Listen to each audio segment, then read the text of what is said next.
Good day. News about Ukraine in the British media yesterday was not dominated by events on the ground or by the economic crisis, but by the conviction by a court in the Donetsk People's Republic of three fighters, two British, one Moroccan, who had fought with the Ukrainian armed forces and whom the Russian authorities and the Donetsk authorities refer to as mercenaries. And the court in the Donetsk People's Republic proceeded to pass down a death sentence upon all three. Now, on this point, I wish to make my views on this entirely clear. First of all, I am an opponent of the death penalty. Secondly, I regard the whole legal proceedings against these three individuals as completely wrong and misconceived. I say wrong because it is based upon human rights, war crimes laws, which to my mind simply do not apply. This is in effect a violation of the rights of these three individuals, who to my mind are clearly combatants under the Geneva Convention. Now, I say that, I appreciate that a great many people believe that mercenaries or people who engage in wars should receive punishment, even if not perhaps always the death penalty. But the law is what it is, and we can't just make it up and change it as suits us. If we do so, it ceases to be law. And I also think this is misconceived for a further reason. I believe that the reason the Russian authorities and the Donetsk authorities have taken this step is because they believe or assume that imposing these sort of death sentences on these three individuals is going to act as a deterrent against other people who might be inclined to come and fight in the war in Ukraine, and that the Russians have been very anxious and determined to prevent them doing so. And in fact, it's been widely known for some time that they've been targeting mercenaries or people whom they refer to as mercenaries fighting on the Ukrainian side in this war. Well, I think this is misconceived because, to my mind, the number of people who are actually joining up to fight for Ukraine in this war is dwindling anyway.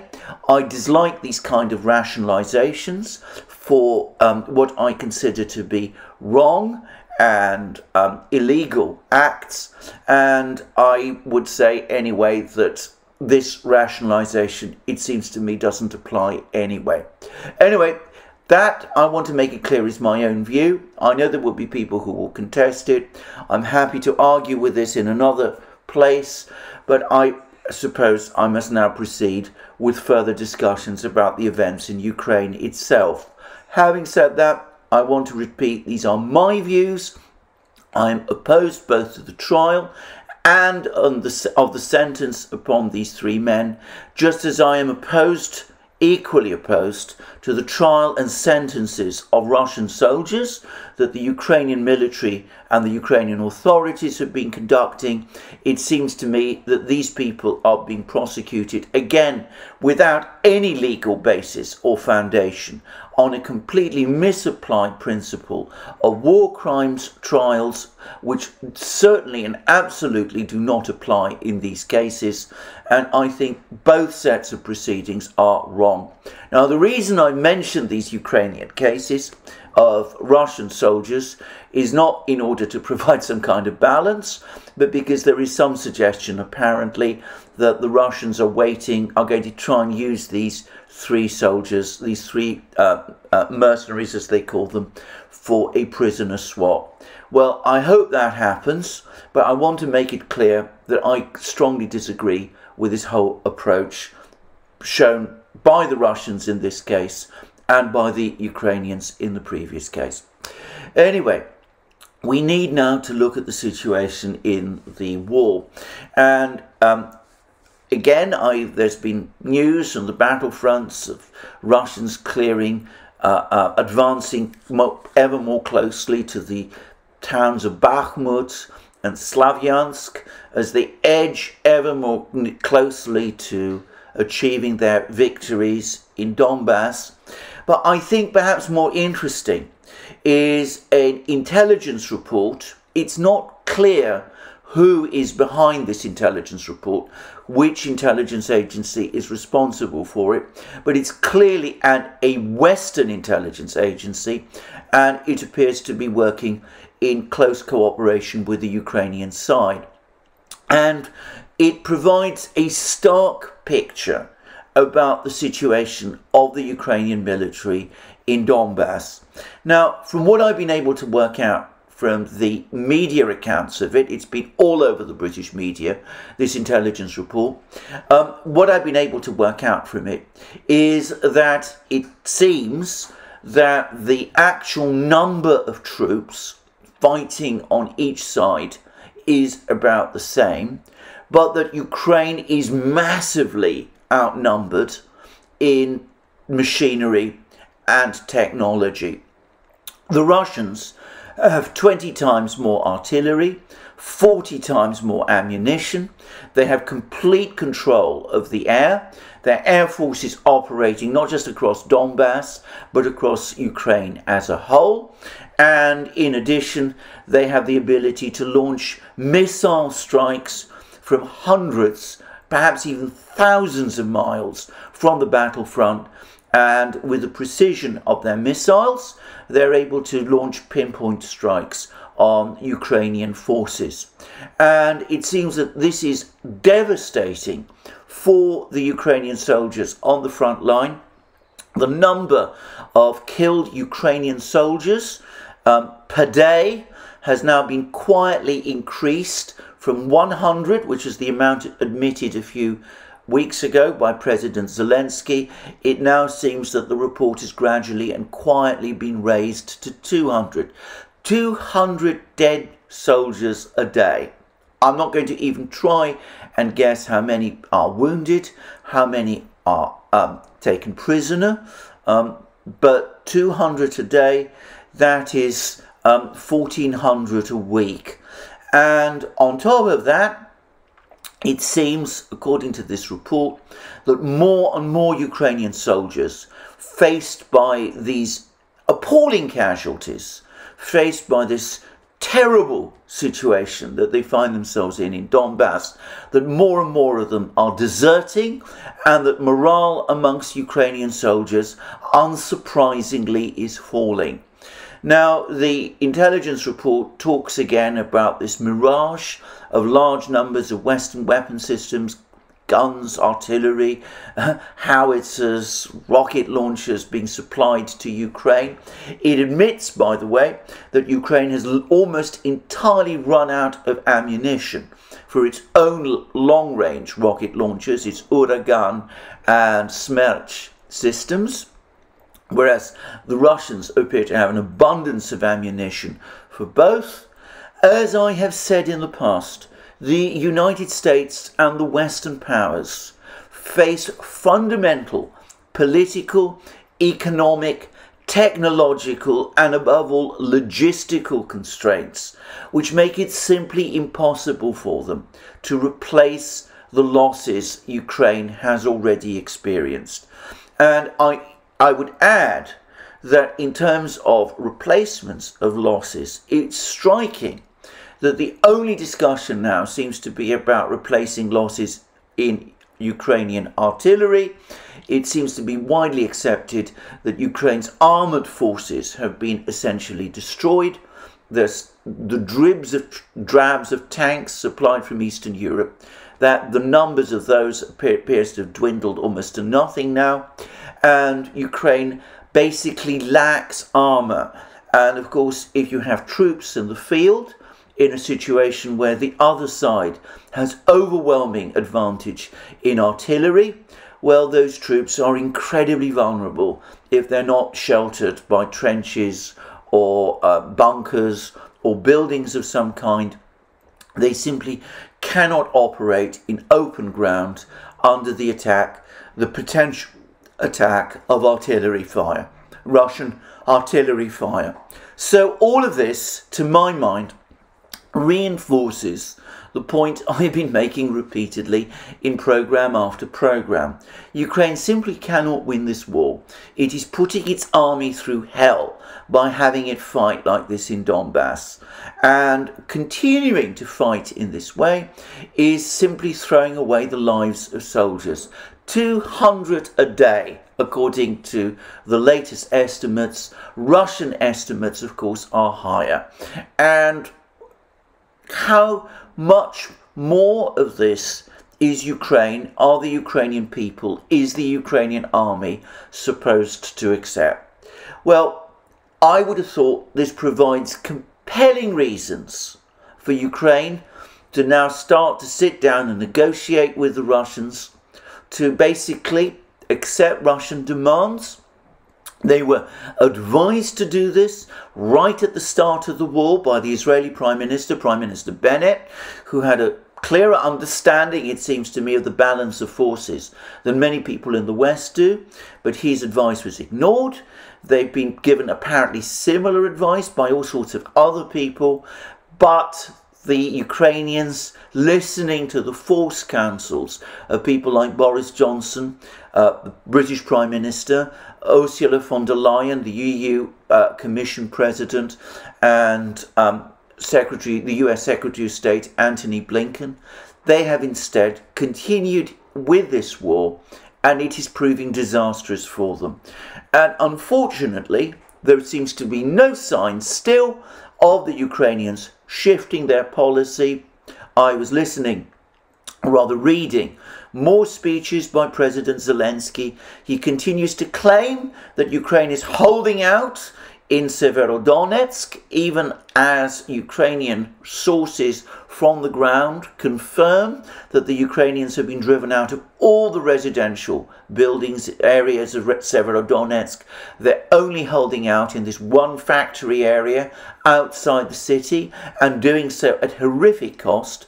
Zelensky incredibly is still talking about the Ukrainians holding on in Severodonetsk, and he is still making this astonishing claim that the Battle of Severodonetsk is the battle which will decide the larger battle of Donbass and perhaps of the war itself. That seems to me a completely misguided thing to say, and one does wonder what kind of information he may be receiving from some of his intelligence people, and whether he's getting a fully accurate view of the situation.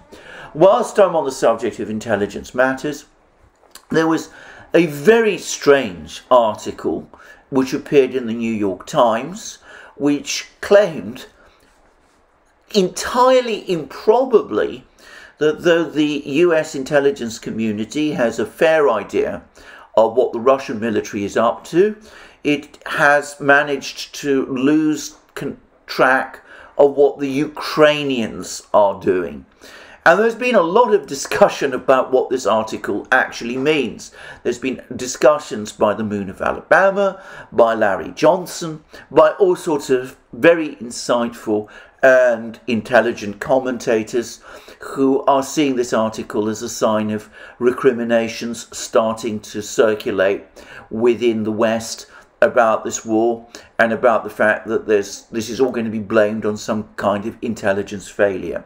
Well, I think that's true up to a point, but I think the person who's perhaps come closest to seeing the truth is the Moon of Alabama.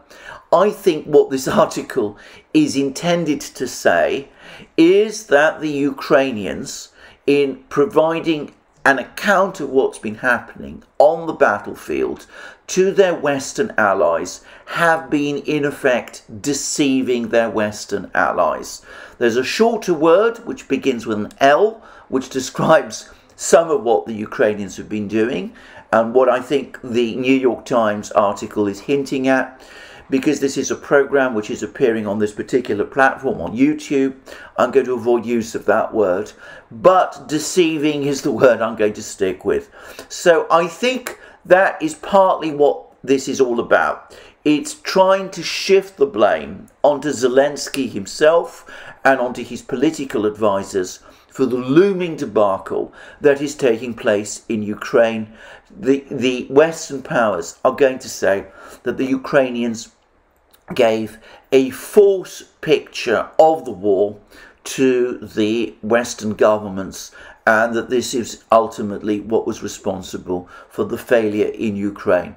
I should say that I think this is an entirely false excuse, if that is indeed what this New York Times article is all about. I say that because the United States and the Western allies largely retrained the Ukrainian army after the events of 2014.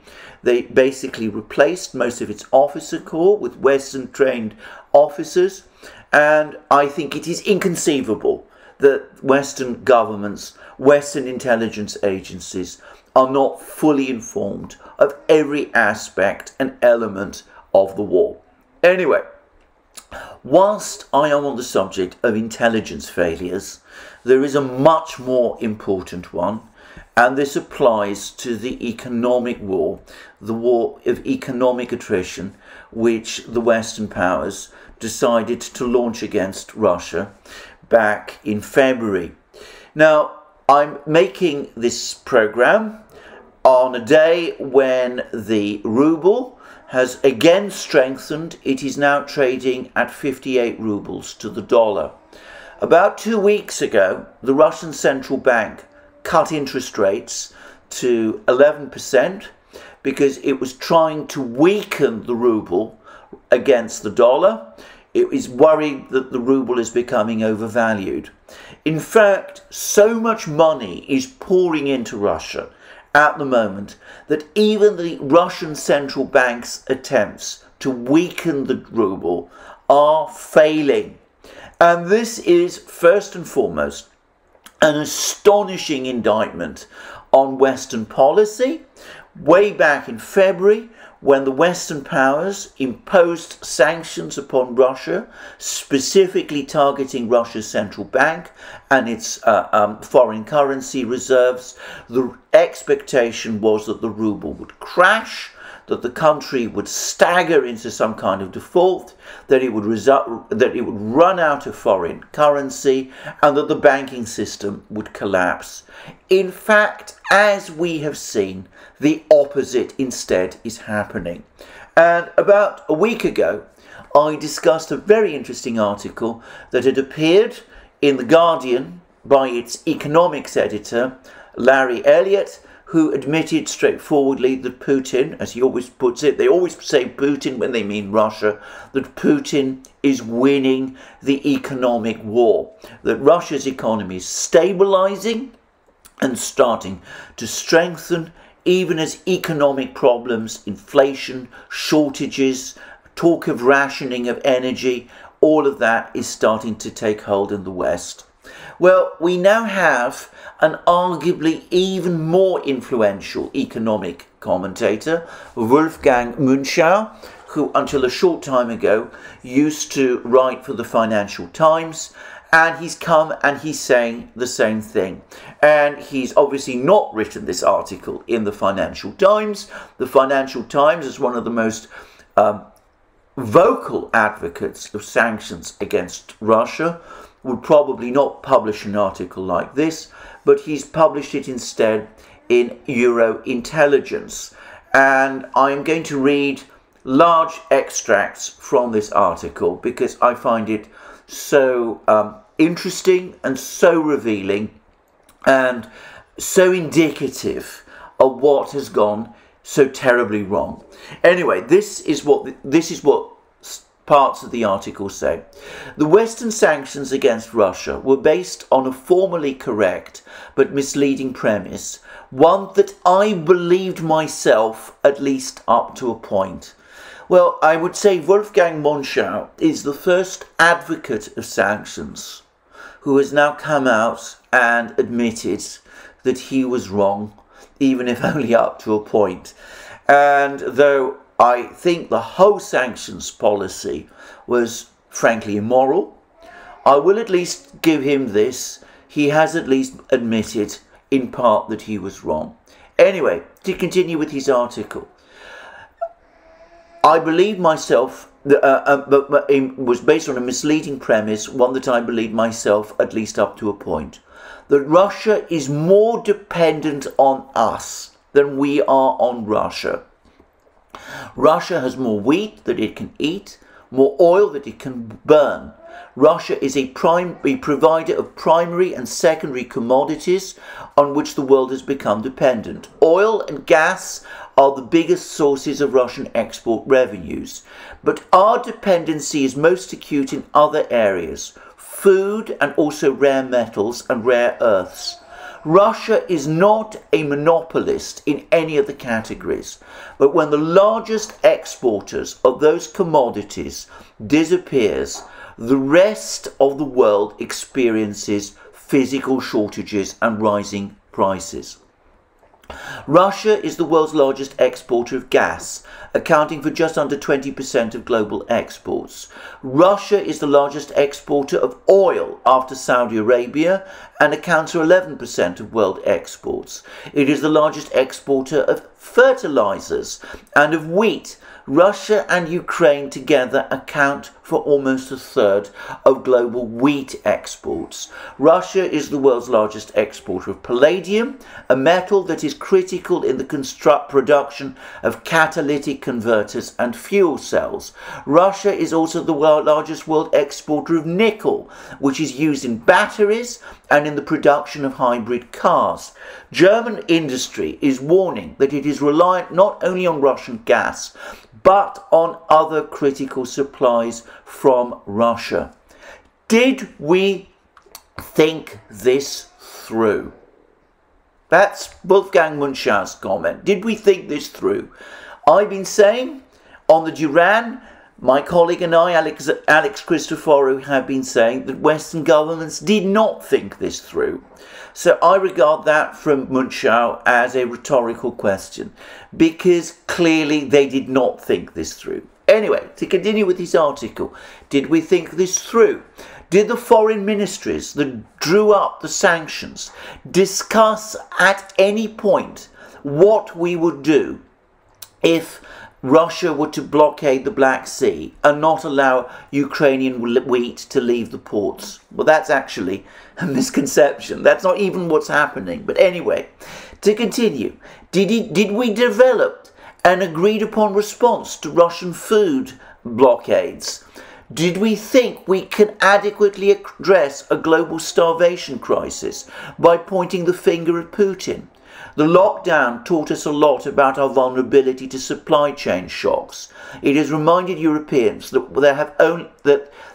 they have only two routes to ship goods en masse to Asia and back, either by container or by rail through Russia. We had no plan for the pandemic, no plan for a war, and no plan for when both are happening at the same time. The containers are stuck in Shanghai, the railways closed because of the war. Economic sanctions work when the target is small. South Africa in the 1980s, that's a misconception as well, by the way. It wasn't sanctions that caused change in South Africa, but never mind. Iran, North Korea, Russia is much larger. The relevant size indicator is not GDP. In terms of GDP, Russia is the size of the Benelux countries or Spain. Again, that's wrong. I didn't say I agreed with every part of this article. The GDP metric ignores network effects. Those network effects are sufficiently large to render the instrument of economic sanctions unsustainable. If you cut world supply by a permanent 10, 20 or 40%, depending on the commodity, you cannot physically generate the same output that we generate now at the same prices. The economy reacts through higher prices and falling demand and supply. I have concluded that we are all too connected to be able to impose sanctions on each other without incurring massive self-harm.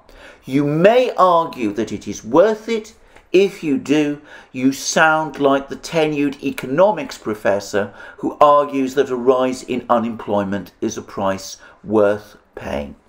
And then he goes on to say, I can only see a single scenario in which the imposition of economic sanctions would work to our advantage. If we manage to get rid of Putin and he is replaced by a pro-Western democratic leader.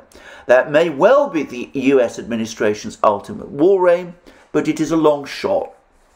Unless we cut a deal with Putin with the removal of sanctions as a component, I see a danger of the world becoming subject to two trading blocs, the West and the rest.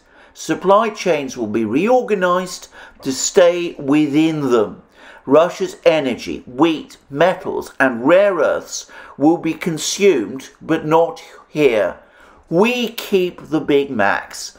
I'm not sure the West is ready to confront the consequences of its actions. Persistent inflation, reduced industrial output, lower growth and higher unemployment.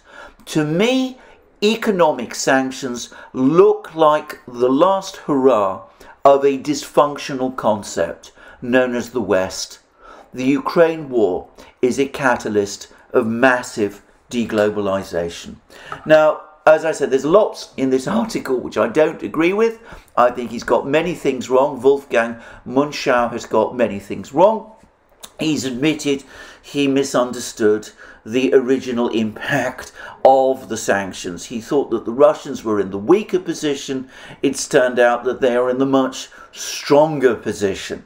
And as I said, we've seen how the strengthening of the ruble, the stability of the financial system, the Russian financial system, the steady recovery of Russian industry. We've just received news yesterday that the giant Avtovaz car factory has now restarted production, having apparently sorted out its problem of replacing imported Western components. The Russians are in a much better position to absorb the sanctions challenge than we are in the West. Now, Wolfgang Munchau has understood this. Larry Elliott in The Guardian has understood this. I'm sure there's many people in the business world who understand this as well. The big question, the unanswered question is, when will the political class understand it too? When will they start taking the kind of steps that need to be taken, both to acknowledge the fact that Ukraine cannot win this war in military terms, in fact it is certain to lose, and that the West is causing massive damage to its economies, to its living standards, to its long-term geopolitical position by sustaining this economic war of attrition against Russia. People like Munchau understand it, people like Larry Elliott understand it, even Janet Yellen, the US Treasury Secretary, shows some glimmers of understanding it. She's come up with some kind of incredible idea that there might be some device whereby Russia continues to export the same volumes of oil but doesn't receive the profits from its sale. The Russians, by the way, Dmitry Peskov, President Putin's spokesman, has already said that that is a ridiculous idea and that if Russia can't profit from its oil sales, then it will simply refuse to export oil in future. But anyway, the very fact that Janet Yellen is coming up with these bizarre ideas shows that at some level she understands the points that people like Wolfgang Munchau and Larry Elliott are making. The problem is, I think there are far too many people in the political class in the West, both in Europe and in the United States, who are too heavily invested politically and in terms of face in this economic war to bring it to an end anytime soon. And I'm afraid the same is true of the military conflict. I suspect that at some point events are going to dictate their own course. The Russians will win in Ukraine and they will dictate terms there. They will decide what the future arrangements in Ukraine will be, and they will do so without basically heeding what the present Ukrainian authorities, who I doubt will be in power by that point, what they say. And sooner or later, the same is going to happen in the West. Someone, somewhere in the West is going to break. Something is going to break in the West. And we're going to see, finally, a decision that we have to talk to the Russians again. We have to repair this damage, which, as Wolfgang Munchau says, we have inflicted upon ourselves. All I would say again is that if we grasp this nettle now, if we do it now, we will limit that damage to the extent that we can. In other words, if we wait, the damage obviously will be far greater. Well, the choice is ours. I wonder what choice it is that we in the West take. Looking at the political complexion of our governments, I am sceptical, frankly, that they have any real grasp or idea of what to do in this situation, but one can only wait and see. In the meantime, I will continue to give you my commentary for the moment and to keep up to date with what is going on. Well, thank you again for joining me today. Remember, you can catch me and our other programs on the Duran and Alex Christoforo's own channel, on our other platforms, Rumble and Locals, and also on SuperU and ODYSEE. You can also support our work via Patreon and Subscribestar. You'll find links under this video. You can also go to our shop and buy the wonderful things that you see, including this Good Day t-shirt that I'm wearing at the moment. And if you've liked this video, please remember to check your subscription and also to tick your like button to this video. Well, thank you for joining me again today. I look forward to you joining me again in future programs, and have a very good day until then.